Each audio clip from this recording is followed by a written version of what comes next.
ਸੋ usually international student ਜਦੋਂ ਉਹਨਾਂ ਦੀ study complete ਹੋ ਜਾਂਦੀ ਹੈ PGWP ਐਪਲੀਕੇਸ਼ਨ ਜਾਂ ਤਾਂ ਖੁਦ ਕਰ ਲੈਂਦੇ ਆ ਜਾਂ ਫਿਰ ਕਿਸੇ ਫਰੈਂਡ ਦੀ ਹੈਲਪ ਦੇ ਨਾਲ ਕਰ ਲੈਂਦੇ ਆ। ਸੋ ਇਹਦੇ ਵਿੱਚ ਮੇਜਰ ਚੀਜ਼ ਕੀ ਦੇਖਣ ਵਾਲੀ ਹੈ ਕਿ ਤੁਹਾਨੂੰ ਬਹੁਤ ਵੀਡੀਓਜ਼ ਮਿਲ ਜਾਣਗੀਆਂ ਸੋਸ਼ਲ ਮੀਡੀਆ 'ਤੇ ਜਾਂ ਫਿਰ IRCC ਦੀ ਗਾਈਡੈਂਸ ਵੀ ਮਿਲ ਜਾਏਗੀ ਕਿ PGWP ਅਪਲਾਈ ਕਿਵੇਂ ਕਰਨਾ ਹੈ। ਆਪਾਂ ਸਾਰੇ ਫੈਕਟਰਸ ਦੇਖ ਤੇ ਲੈਂਦੇ ਹਾਂ, ਪਰ ਮੇਨ ਚੀਜ਼ ਆਪਾਂ ਹਮੇਸ਼ਾ ਦੇਖਣਾ ਭੁੱਲ ਜਾਂਦੇ ਹਾਂ ਕਿ PGWP ਵਿੱਚ ਇਨ ਐਲੀਜੀਬਿਲਿਟੀ ਕ੍ਰਾਈਟੇਰੀਆ ਕੀ ਹੋ ਸਕਦਾ ਹੈ। ਸੋ ਇਨ ਐਲੀਜੀਬਿਲਿਟੀ ਕ੍ਰਾਈਟੇਰੀਆ ਦੇ ਮੇਜਰ 7 ਫੈਕਟਰਸ ਨੇ ਜਿਨ੍ਹਾਂ ਵੱਲ ਧਿਆਨ ਦੇਣਾ ਬਹੁਤ ਹੀ ਜ਼ਿਆਦਾ ਜ਼ਰੂਰੀ ਹੈ। ਸੋ ਸਭ ਤੋਂ ਪਹਿਲਾ ਫੈਕਟਰ ਹੈ ਸਟੇਟਸ ਇਨ ਕੈਨੇਡਾ।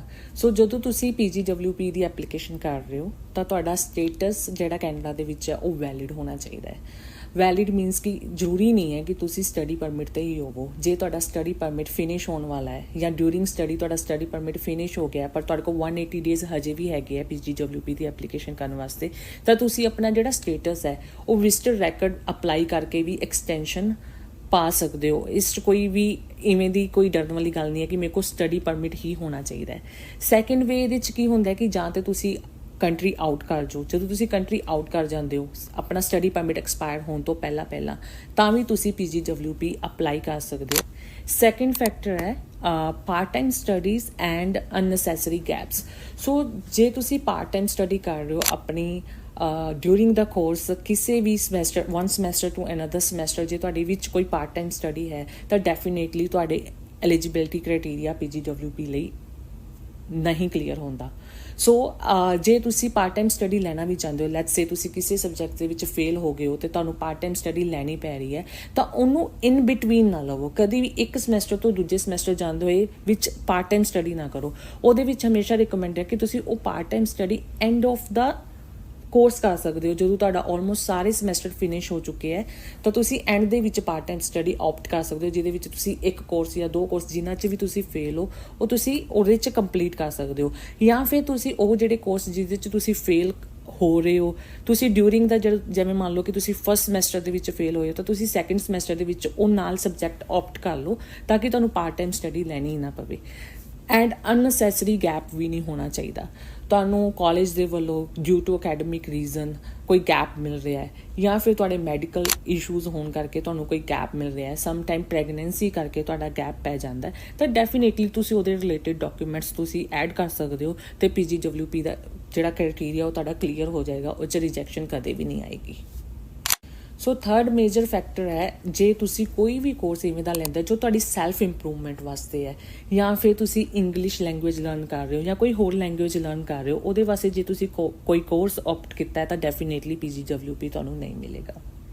ਇਸ ਦੇ ਵਿੱਚ ਫੋਰਥ ਫੈਕਟਰ ਇਹ ਹੈ ਕਿ ਜੇ ਤੁਸੀਂ ਕੋਈ ਵੀ ਸਕੋਲਰਸ਼ਿਪ ਲੈ ਰਹੇ ਹੋ ਜੋ ਗਵਰਨਮੈਂਟ ਫੰਡਡ ਹੈ ਜਾਂ ਕੋਈ ਪ੍ਰੋਗਰਾਮ ਦੇ ਵਿੱਚ ਪਾਰਟਿਸਿਪੇਟ ਕਰ ਰਹੇ ਹੋ ਜਿਹਦੇ ਵਿੱਚ ਤੁਹਾਨੂੰ ਗਵਰਨਮੈਂਟ ਵੱਲੋਂ ਕੋਈ ਰਿਬੇਟ ਆ ਰਹੀ ਹੈ ਜਾਂ ਕੋਈ ਸਕੋਲਰਸ਼ਿਪ ਮਿਲ ਰਹੀ ਹੈ ਤਾਂ ਡੈਫੀਨੇਟਲੀ PGWP ਦਾ ਜਿਹੜਾ ਕ੍ਰਾਈਟੇਰੀਆ ਤੁਸੀਂ ਉਹਨੂੰ ਕਲੀਅਰ ਨਹੀਂ ਕਰ ਪਾਓਗੇ। ਕੈਨੇਡਾ ਦੇ ਵਿੱਚ ਯੂਜ਼ਲੀ 2 ਤਰੀਕੇ ਦੀ ਸਕੋਲਰਸ਼ਿਪਸ ਹੁੰਦੀਆਂ, ਸਮ ਆਰ ਪ੍ਰਾਈਵੇਟ ਸਮ ਆਰ ਗਵਰਨਮੈਂਟ। ਸੋ ਜੇ ਤੁਸੀਂ ਪ੍ਰਾਈਵੇਟ ਸਕੋਲਰਸ਼ਿਪ ਲੈ ਰਹੇ ਹੋ ਤਾਂ ਉਹ ਤੁਹਾਡੀ PGWP ਦੀ ਐਪਲੀਕੇਸ਼ਨ ਨੂੰ ਅਫੈਕਟ ਨਹੀਂ ਕਰੇਗਾ, ਬਟ ਜੇ ਉਹ ਗਵਰਨਮੈਂਟ ਦੇ ਥਰੂ ਤੁਸੀਂ ਸਕੋਲਰਸ਼ਿਪ ਲੈ ਰਹੇ ਹੋ ਤਾਂ ਡੈਫੀਨੇਟਲੀ ਉਹ ਤੁਹਾਡੀ PGWP ਦੇ ਐਲੀਜੀਬਿਲਿਟੀ ਕ੍ਰਾਈਟੇਰੀਆ ਨੂੰ ਅਫੈਕਟ ਕਰੇਗਾ। ਸੋ ਫਿਫਥ ਫੈਕਟਰ ਹੈ ਡਿਸਟੈਂਸ ਲਰਨਿੰਗ, ਜੋ ਕਿ ਇੱਕ ਬਹੁਤ ਹੀ ਮੇਜਰ ਫੈਕਟਰ ਹੈ। COVID-19 ਦੀ ਵਜ੍ਹਾ ਦੇ ਨਾਲ ਡਿਸਟੈਂਸ ਲਰਨਿੰਗ ਸਟਾਰਟ ਹੋ ਗਈ ਸੀ, ਲੋਕਾਂ ਨੇ ਘਰੇ ਬੈਠ ਕੇ ਆਨਲਾਈਨ ਕੋਰਸਿਸ ਕਰਨੇ ਸਟਾਰਟ ਕਰਤੇ ਸੀਗੇ। ਈਵਨ ਕਿ ਜਦੋਂ ਤੁਸੀਂ ਸਟੱਡੀ ਪਰਮਿਟ ਅਪਲਾਈ ਵੀ ਕਰ ਰਹੇ ਸੀ, ਐਪਲੀਕੇਸ਼ਨ ਤੁਸੀਂ ਸਬਮਿਟ ਕੀਤੀ ਹੋਈ ਸੀ, ਡਿਊਰਿੰਗ ਦੈਟ ਪੀਰੀਅਡ ਵੀ ਸਟੱਡੀ ਚੱਲ ਰਹੀ ਸੀਗੀ।